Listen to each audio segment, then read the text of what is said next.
अहो, मी तुमच्या पुढे हात जोडते. ज्योतीचे दागिने तिला परत द्या. घरामध्ये लग्न आहे. एवढे पाहुणे मंडळी आली आहेत. सगळ्या बायका पायाच्या नखापासून केसाच्या टोकापर्यंत दागिन्यांनी मडलेल्या आहेत. आणि बिचारी आपली सून, तिच्याकडे एकही दागिना नाही. हे चांगलं दिसेल का? म्हणजे आता तू मला शिकवणार काय चांगलं दिसतं आणि काय नाही? ही गोष्ट तू तुझ्या मुलाला का नाही शिकवली? याच कारणावरून मनोजराव आणि नीताताईंच्या मध्ये वाद झाला. खरं तर मनोजराव आणि नीताताईंना अरुण नावाचा एकुलता एक मुलगा होता. पण अरुणचं मन कोणत्याच गोष्टीत रमत नव्हतं, ना नोकरीत ना व्यवसायात. त्याला वाटायचं काही केलं तरी लगेच पैसे मिळायला हवेत. नवीन नोकरी लागला की प्रथम प्रमोशन हवं, नाहीतर किमान मोठा पगार पाहिजे. आणि जर व्यवसाय सुरू केला तर साहेबांसारखं खुर्चीवर बसून आदेश द्यायचे. पण त्याला हे समजत नव्हतं की नोकरी असो वा व्यवसाय, दोन्हीसाठी कष्ट, बुद्धी आणि मन लावून काम करणं आवश्यक असतं. पण अरुणमध्ये या गुणांचा पूर्ण अभाव होता. त्यामुळे तो ना नोकरी टिकू शकत होता, ना कोणता व्यवसाय उभा करू शकत होता. आणि याच बेफिक्रीपोटी त्याने आपली बायको ज्योती हिचे सगळे दागिने गहाण ठेवले होते, तेही कोणालाही न विचारता. ज्योतीने देखील ही गोष्ट घरच्यांना सांगण्याचं गरजेचं समजलंच नाही. तिचे सासरे सासूंना तर याची कल्पनाही नव्हती. ही धक्कादायक गोष्ट मनोजराव आणि नीताताईंना तेव्हा समजली. त्यांच्या डोळ्यासमोर अंधारे आले. याचा काय अर्थ? 1 वर्ष झालं दागिने गहाण ठेवून, कितीतरी महिने हप्तेही भरले नाहीत आणि म्हणूनच आता हे दागिने निलाम होणार. हा धक्का पचायच्या आधीच त्यांनी अरुण आणि ज्योतीसमोर जाऊन संतापाने गर्जना केली. तुला लाज कशी वाटली नाही बायकोचे दागिने गहाण ठेवताना? इतक्या खालच्या पातळीला जाण्याआधी मरण का नाही पत्करलंस? आमच्या घराण्यात कधीच असं काही घडलं नाही आणि वरून तो हप्तेही भरले नाहीत. त्यामुळे आता हे दागिने कायमचे गेले. हो, मग जाऊ द्या ना बाबा. आमचे दागिने होते, माझ्या बायकोचे होते. निलाम होत असतील तर होऊ द्या. तुम्ही एवढं राग का करताय? आम्ही तुम्हाला हप्ते भरायला सांगितले होते का? आम्ही दागिने सोडवायचा खूप प्रयत्न केला पण जमलंच नाही. आणि ते निलाम होत असतील तर होऊ द्या. तुम्ही उगाचच एवढ्या छोट्या गोष्टीचा तमाशा करू नका, असं बोलून अरुण तेथून निघून गेला. अरुण गेल्यानंतर मनोजराव ज्योतीकडे वळले आणि म्हणाले, सुनबाई, तू शिकलेली आहेस, समजूतदार आहेस, तरीही तुला एवढीही समज नाही का? तुझे सगळे दागिने अरुणला कसे काय दिलेत? तुला माहिती नाही का? स्त्रीचा खरा दागिना म्हणजे तिचं स्त्रीधन. ते तुझं सुरक्षा कवच असतं. आणि तू हे न विचारता अरुणच्या हातात कसं दिलंस? दिलं तर दिलं, पण त्याच्या निलामीचीही पर्वा केली नाहीस. तुला काही फरकच पडत नाही का? ज्योती नजरेला नजर भिडवू शकत नव्हती. ती हलक्या आवाजात म्हणाली, बाबा, आता मी काय करू? त्यांनी दागिने सोडवायचा प्रयत्न केला पण त्यांना शक्य झालं नाही. सोडवू शकला नाही म्हणजे काय? कधी त्याने प्रयत्न केला? कुठेही काम करायला लाव, पैसा कमवायला सांग, पण तुझे दागिने त्यानेच परत आणले पाहिजेत. बाबा, आम्ही आमच्याकडून खूप प्रयत्न केले, पण जे नशिबात नाही ते मिळणार तरी कसं? जाऊ द्या, निलामी होऊ द्या. ज्योतीचा आवाज आता थोडा थंड पडला होता. ती पण अरुणची भाषा बोलत होती आणि मग तीही तेथून निघून गेली. मनोजराव मनातून तळमळले. ही दोघं इतका सहजपणे दागिने गमावणार? कोणत्याही गोष्टीची किंमत नाही यांना. पण मनोजरावांना घराची इज्जत अशी रस्त्यावर निलाम होऊ द्यायची नव्हती. त्या दागिन्यांवर त्यांनी किती प्रेमाने हौसेने खर्च केला होता. हे दागिने त्यांच्या सुनेसाठी आहेत, निलामीसाठी नाही. त्यांनी ठरवलं, जर दागिने निलाम होणार असतील तर मीच ते दागिने सोडून आणतो. निदान घरचे दागिने घरात तरी राहतील. मनोजरावांनी ज्योतीकडून ते निलामीचे पेपर्स घेतले. दुसऱ्या दिवशी सकाळी मनोजराव स्वतः सर्व दागिने सोडून घरी आले, पण ते दागिने त्यांनी ज्योतीला दिले नाहीत. ते सरळ नीताताईंकडे गेले आणि त्यांच्या हाती ते दागिने देत म्हणाले, हे सगळे दागिने नीट सांभाळ. अरुण आणि ज्योतीच्या हाती यापैकी एकही दागिना लागू देऊ नकोस. नीताताई आश्चर्याने म्हणाल्या, का? हे दागिने तर ज्योतीचेच आहेत ना? मनोजराव शांत पण ठाम आवाजात म्हणाले, होते. हे दागिने तिचे होते, पण मी माझ्या पैशाने ते सोडून आणलेत. त्यामुळे आता हे माझे आहेत. मी जे ज्योतीसाठी दागिने बनवले होते ते तिने निलाम होऊ दिले. मनोजरावांचा कंठ दाटून आला. त्यांच्या काळजात काहीतरी ठणकत होतं. त्यांना माहीत होतं, जेव्हा स्वप्न तुटतं तेव्हा मन कसं कोलमडतं. एकतर मुलगा नालायक निघाला, त्यात वर दागिनेही विकून टाकले गेले. मनोजरावांचं कुटुंब मोठं होतं. ते आपले भाऊ दीपकरावांसोबत राहत होते. घरात सध्या दीपकरावांच्या मुलीच्या लग्नाची लगबग सुरू होती. हळूहळू लग्नाचा दिवस जवळ आला आणि संपूर्ण घर पाहुण्यांनी गजबजून गेलं. सर्व महिला एकत्र आल्या होत्या. हास्य, विनोद, गाणी, गप्पा सुरू होत्या. त्यातच नीताताईंची नजर पुन्हा पुन्हा ज्योतीवर जात होती. ज्योती इतर स्त्रियांमध्ये अगदी वेगळी दिसत होती. ना गळ्यात हार, ना कानात झुमके, ना हातात सोन्याच्या बांगड्या. रोजच्या वापरातले तेच जुने साधे दागिने तिने घातले होते. नीताताईंच्या मनात हुरहुर दाटली. इतर बायका सोन्याने मडलेल्या दिसत होत्या आणि ज्योती अगदीच ओसाड वाटत होती.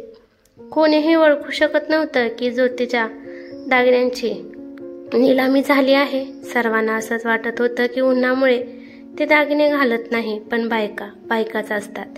काही बायकांनी पुन्हा पुन्हा तिला विचारायला सुरुवात केली, ज्योती जरा काहीतरी घाल ना ग, असं रिकामं गळ्यानं शोभून दिसत नाही ग. हे काय लग्नाचं घर आहे आणि तू अशी नुसतीस. ज्योती काय सांगणार? ती फक्त एकच कारण देत होती, गरमी खूप आहे, मन नाही करत घालावंसं. पण शेवटी हे कारण किती वेळ चालणार? लग्नाच्या दिवशी तरी दागिने घालावेच लागणार होते. म्हणूनच ज्योतीने आधीच खोट्या दागिन्यांची व्यवस्था करून ठेवली होती. ही गोष्ट जेव्हा नीताताईंना समजली तेव्हा त्यांचा जीव टांगणीला लागला. त्या तडक मनोजरावांकडे धावत आल्या आणि चिंताग्रस्त स्वरात म्हणाल्या, हे बघा, तुम्ही रागू नका प्लीज, माझं ऐका. हा राग सोडून द्या. सगळ्या बायका पुन्हा पुन्हा ज्योतीला विचारत आहेत, तुम्हाला समजतंय ना? ज्योतीने जर दागिने घातले नाहीत तर लोक चर्चा करतील आणि समाजात आपली काहीच किंमत राहणार नाही. मनोजराव शांत होते, पण त्यांचा आवाज ठाम होता. नीता, तुला काय हवंय? मी तिला दागिने परत देऊ? तुला माहित आहे ना, जो माणूस एकदा दागिने विकतो तो पुन्हा विकायलाही मागे पुढे पाहणार नाही. त्याला वाटत राहतं की असं काय, बाबा आहेत ना, ते परत सोडून आणतील. आणि तुला चांगलं माहीत आहे की मी हे दागिने कसे सोडून आणले आहेत. तुझ्या त्या नालायक मुलाने आणि सुनेने क्षणाचाही विचार केला नाही. मनोजरावांचा आवाज संतापाने कडवड झाला होता. निलाम करू द्या. एका क्षणात निर्णय घेतला. त्यांचा घमंड बघ, त्यांची बोलण्याची पद्धत बघ. मनोजराव अजून सुद्धा विसरलेले नव्हते. आणि अरुण, त्याला दिसत नाही का त्याची बायको सगळ्या बायकांमध्ये किती उठून दिसते रिकामी? नीताताईंनी खोल श्वास घेतला. स्वतः ज्योती तिच्या करणीची शिक्षा भोगत आहे, पण जर आपण आता दया दाखवून दागिने परत दिले तर ते परत आपल्याला देणार नाहीत. त्यांच्या आवाजात तडफड स्पष्ट होती. त्याने एक मुलगी आहे, हा तरी विचार कर. नीताताई शांतपणे ऐकत होत्या. दागिने मी माझ्याजवळ ठेवले आहेत, स्वतःसाठी नाही. मला काय करायचं आहे त्या दागिन्यांचं? पण आता त्यांच्यावर विश्वास ठेवणं म्हणजे स्वतःच्या पायावर कुऱ्हाड मारून घेण्यासारखं आहे. म्हणूनच मी हे त्यांच्या मुलीच्या भविष्यासाठी ठेवले आहेत. उद्या ती मोठी होईल, लग्न होईल, तिला हे दागिने लागतील. आणि जर त्यांनी अशीच परिस्थिती ठेवली तर तिच्यासाठी काही करू शकणार नाहीत. नीताताईंच्या शब्दाने मनोजराव विचारात पडले. त्यांचा आवाज थोडा नरम झाला. पण तुझंही बोलणं बरोबर आहे. त्यांनी खोल श्वास घेतला. तू असं कर, ज्योतीला तिचे दागिने परत देण्याऐवजी तुझे दागिने घालायला दे. आणि तसंही तुझ्याजवळ भरपूर दागिने आहेत, म्हणजे नंतर लग्न झाल्यावर तुझे दागिने हक्काने मागू शकतेस. पण जर आपण तिचेच दागिने परत केले तर आपण त्यांना मागू शकणार नाही आणि ते पुन्हा परत करणार नाहीत. त्यामुळे चांगलं हेच होईल की तू तुझे दागिने तिला घालायला दे. तेवढ्या ज्योती आणि अरुण आत आले. अरुण थोडा शांत दिसत होता. बाबा, ज्योतीचे दागिने सोडून आणले होते ना, त्यातले काही तिला द्या, ती लग्नात घालणार आहे. अरुण, कोणते दागिने? त्यांनी थंडपणे विचारलं. तू कोणत्या दागिन्यांबद्दल बोलत आहेस? जे तुम्ही लोकांनी स्वतःहून निलाम करायला सोडले होते. मग आता कोणते दागिने मागायला आलास? अरुण एक क्षण गप्प झाला, पण त्याने स्वतःला सावरलं आणि म्हणाला, बाबा तुम्ही हे काय बोलताय? तुमच्या मुलाबरोबर असा व्यवहार करणार? दागिने तुम्ही सोडून आणले आहेत, मग परत द्या. तुम्ही आणले काय आणि मी आणले काय एकच गोष्ट आहे. मनोजरावांचा संताप उसळले. कशी एकच गोष्ट आहे? तुझ्या तोंडून हे वाक्य निघालं तरी कसं? जर माझ्यावर संकट आलं असतं तर मी 100 वेळा विचार केला असता. बायकोच्या दागिने गहाण ठेवताना मनाला किती यातना झाल्या असत्या. पण तू कोणतं असं संकट आलं होतं की विचार न करता कोणालाही न सांगता दागिने गहाण ठेवलेस आणि निलाम व्हायलाही सोडून दिलेस? अरुणचा चेहरा सुन्न झाला. बाबा प्लीज, घरात पाहुणे आहेत. तुम्ही सर्वांसमोर तमाशा करू नका. तुम्हाला द्यायचे नसतील तर देऊ नका. ज्योती कोणी विचारलं तर सांग की दागिने माझ्या सासऱ्यांनी काढून घेतले आहेत. किती क्रूरपण आणि निर्दयी मुलगा आहे. आपण याला हे संस्कार दिले होते का? बापाच्या इज्जतीची सुद्धा काळजी नाही. किती खालच्या पातळीवर जाऊ शकतो हा. याच्या अशा वागण्यामुळेच मी त्याला दागिने देताना 1000 वेळा विचार केला. मला तर याच्यावर जरा सुद्धा विश्वास राहिला नाही. जर तुला दागिने हवे असतील तर पैसे घेऊन ये. मी पैसे भरून हे दागिने सोडवले आहेत. अगोदर माझे पैसे दे, त्यानंतरच या दागिन्यांवर तुझा हक्क दाखव. बाबा, तुम्ही या दागिन्यांचं काय करणार आहात? का उगाचच तमाशा करत आहात? मी त्या दागिन्यांचं काहीही करेन, पण कोणत्याही परिस्थितीत ते तुला परत देणार नाही. तुला जर दागिने हवे असतील तर माझे पैसे परत कर, आणि जर एकदम पैसे देणं शक्य नसेल तर थोडे थोडे पैसे भरून एक एक दागिना घेऊन जा. खूप लाड केले, खूप सूट दिली म्हणून आज माझ्यासमोर उभा राहून तोंड वर करून बोलत आहेस? तुला लाज सुद्धा वाटत नाही. खूप वाद झाल्यानंतर अरुणला वाटू लागलं की आता त्याला दागिने मिळणार नाहीत, त्यामुळे तो तेथून निघून जातो आणि ज्योती डोळ्यात पाणी आणून उभी राहते. मनोजरावांची नजर जेव्हा ज्योतीवर पडली तेव्हा त्यांनी नीताताईंना इशाऱ्याने म्हटलं, जाऊन तिला तुझे दागिने दे.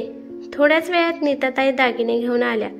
मनोजराव म्हणाले, ज्योती, जितकी चूक अरुणची आहे तितकीच तुझी आहे. सासू सासरे एवढेही वाईट नसतात की संकट आलं तरी त्यांच्याशी चर्चा करायची नाही किंवा त्यांचा सल्ला घ्यायचा नाही. ही गोष्ट आमच्यापासून लपवून तू खूप मोठी चूक केली आहेस. आज तू तुझ्या सासूबाईंचे दागिने घाल. लग्नाचं घर आहे, जास्त तमाशा करण्याची गरज नाही. आणि त्याला जर दागिने हवे असतील तर आधी सगळी रक्कम परत करायला सांग. असं म्हणून मनोजराव बाहेर निघून गेले. इकडे मनोजरावांचं बोलणं ऐकून नीताताईंचं तोंड वाकडं झालं होतं. ज्योती गेल्यानंतर मनोजराव पुन्हा खोलीत आले. नीताताईंचा पडलेला चेहरा पाहून ते म्हणाले, नीता, मी समजू शकतो की तुला माझं बोलणं आवडलं नाही. तुला तुझ्या मुलावर आणि सुनेवर दया येत आहे, पण तू माझ्या नजरेतून बघ. मी बाप आहे, दुश्मन नाही. जर आज मी त्याला सहज दागिने दिले तर तो पुन्हा दागिने गहाण ठेवताना विचारही करणार नाही. जर मी एवढा कठोर निर्णय घेतल्यानंतर त्याला समजलं त्याच्यात जराही आत्मसन्मान असेल तर तो आपल्या बायकोसाठी नवीन दागिने तयार करून देईल किंवा पैसे देऊन सगळी दागिने परत घेऊन जाईल. कमीत कमी एवढं तरी झालं तरी त्याला त्याच्या जबाबदारीची जाणीव होईल. त्याला स्वतःच्या जबाबदारीची जाणीव करून देणं अत्यंत गरजेचं होतं. मग त्यासाठी मला त्याच्या नजरेत वाईट बनावं लागलं तरी काही हरकत नाही.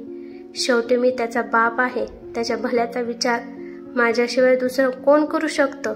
या घटनेनंतर जर त्याला जबाबदारी कळली तर त्याला आपल्या बायकोचं, आपल्या मुलीचं आणि संपूर्ण कुटुंबाचं महत्त्व उमगेल.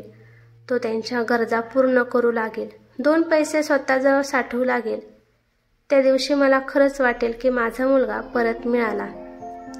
आणि नीता, तुझी शपथ घेऊन सांगतो, हेच काय, पण मी त्याच्या बायकोसाठी अजून दागिने तयार करून देईल. शेवटी आपल्याला या दोघांशिवाय दुसरं कोण आहे?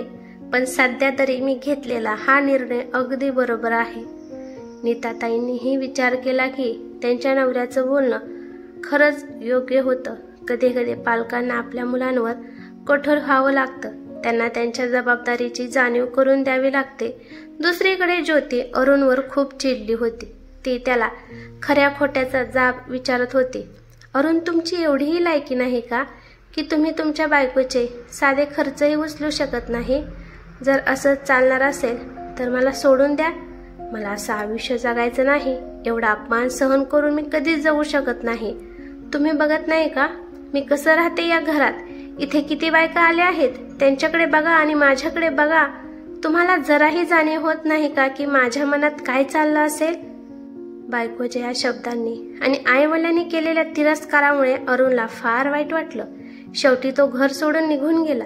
जाताना तो म्हणाला, जोपर्यंत मी तुझे दागिने परत करत नाही तोपर्यंत मी परत येणार नाही.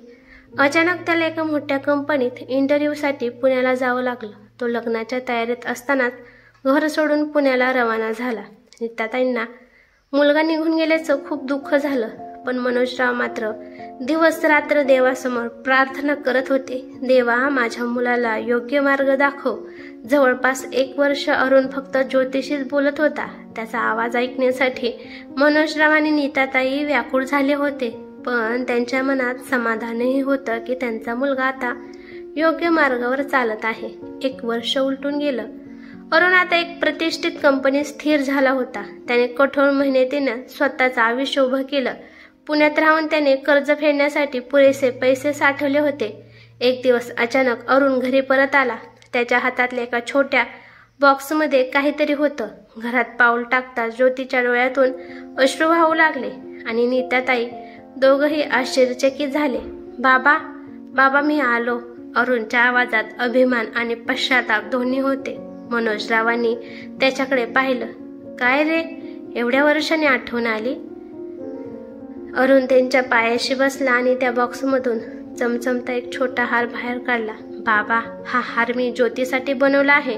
आणि हे तो अजून एक पाकिट पुढे करत म्हणाला, तुमचे सगळे पैसे ही परत करत आहे. ज्योतीने तो हार हातात घेताच तिला आठवलं. ती रडत होती, तडफडत होती, पण आज तिच्या डोळ्यात आनंद अश्रू होते. नीताताईंच्या डोळ्यातही अश्रू आले. मनोजरावांनी हसत त्याच्या खांद्यावर हात ठेवला. आज खरंच सांगतो, मला माझा मुलगा परत मिळाला. त्यांनी अरुणला घट्ट मिठी मारली. घरभर आनंद पसरला. आज फक्त दागिनेच परत मिळाले नव्हते, तर एका कुटुंबाचे तुटलेले नातेसंबंधही पुन्हा एकत्र आले होते. आई बाबा, मला समजलं, पैसा असो वा नसो, पण जबाबदारी ही प्रत्येक माणसाने पार पाडली पाहिजे. तुम्ही घेतलेला निर्णय अगदी योग्य होता. आज मी जे काही आहे ते तुमच्या शिकवणीमुळेच आहे. ज्योतीने अरुणकडे पाहिलं आणि हसत म्हणाली, तुम्ही फक्त माझा नवरा नाही, आता माझे खरं आधारस्तंभही आहात. संपूर्ण कुटुंब एकत्र येताच घर पुन्हा प्रेमाने भरून गेलं. मनोजरावांचे डोळे आनंदाने चमकले. त्यांनी देवापुढे हात जोडले आणि पुटपुटले, देवा, माझी प्रार्थना तू ऐकलीस. माझा मुलगा आता खरंच समजूतदार झाला. कथा आवडल्यास लाईक, शेअर करा आणि अशाच नवनवीन कथा ऐकण्यासाठी चॅनेलवरती नवीन असाल तर सबस्क्राईब करायला विसरू नका. धन्यवाद.